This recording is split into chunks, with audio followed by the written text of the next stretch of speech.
in aad milyaneer noqotid waxa ugu adag baa la yiri 100,000 oo ugu horeeya. hadalkaas waxaa yiri Kevin O'Leary oo ah maalgashadaha caalamiga Ameerikaanka ah ee ka qayb gala barnaamijka Shark Tank.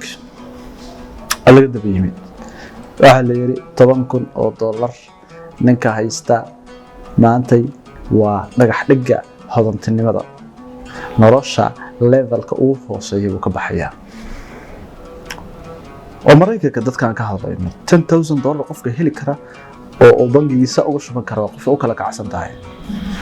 okay waxa hadda soo cusboonaaday sheeko la yiraahdo tahriib internetka isbuuca waxa haystay alaab waa tahriibayna hogayo baa fogatax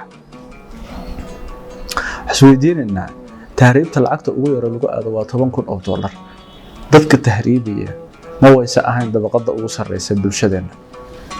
qofka maanta heli kara $10,000 uu ku tahriibo ma sheegan kara dhibaato uu wadanka uga carabo. qofka Soomaaliyada uu ka qaylina $10,000 inta ka qaata ku tahriibaya ama reerkiisu ha siiyeen ama asagu ha urursado ma qof faqri ah ku sheegi karnaa. Soomaaliya waxa la dhahay GDP-geeda waa $600.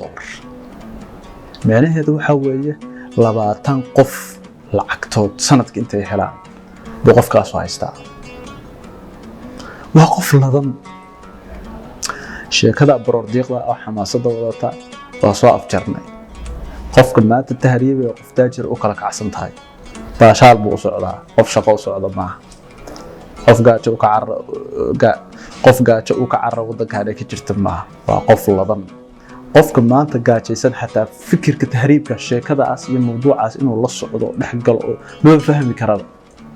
waa dadka danyarta kuwa tuugsada kuwa xamaaliga sheekada tahriibka iyo wadooyinkeeda iyo dadka xataa ula fariisto illa tahriiba xataa ma yaqaanaan.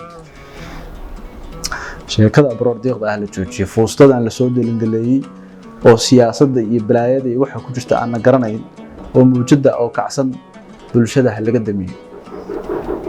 waa foosta khaldan waa foosta hiyakicin ah waa foosta aad u xun. tag badan asxaabtayda waxa tahriibtaas ku maqan kuwa raq iyo ruuxba laga samray. allah u naxariisto. maanta Soomaaliya guud ahaan meel fiican bay maraysaa horumar baa imaanaya waa la khayriya intii aan jirnay maanta ugu fiicannahay. intii aan jirnay ma xilliga dowladda Soomaaliya ay jirtay maanta wadanka dhaqaalaha yaala nimcada yaala tirada dadku intay la eg yihiin nolosha ay haystaan waa badanta. sideetankii aabaha ama hooyada kaligeed bay ahayd hadeerna ayay sii maraysaa.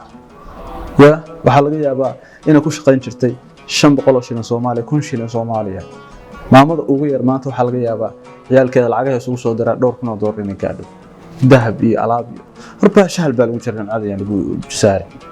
haddii ay dhibaato jirto dadka banaanka taagan qoraxda jiifa qaxootiyada ku jira dadkaas hadii dhihi lahaay oo u garaabi lahaay dadka dhahay waa tahriibina waa dadka bulshadeen ugu ladan. bulshadeen hay'kan waa jisaarnimo wallaahi oo bilaahi oo talaa dadka tahriibay oo waliba lana baqti bixnaan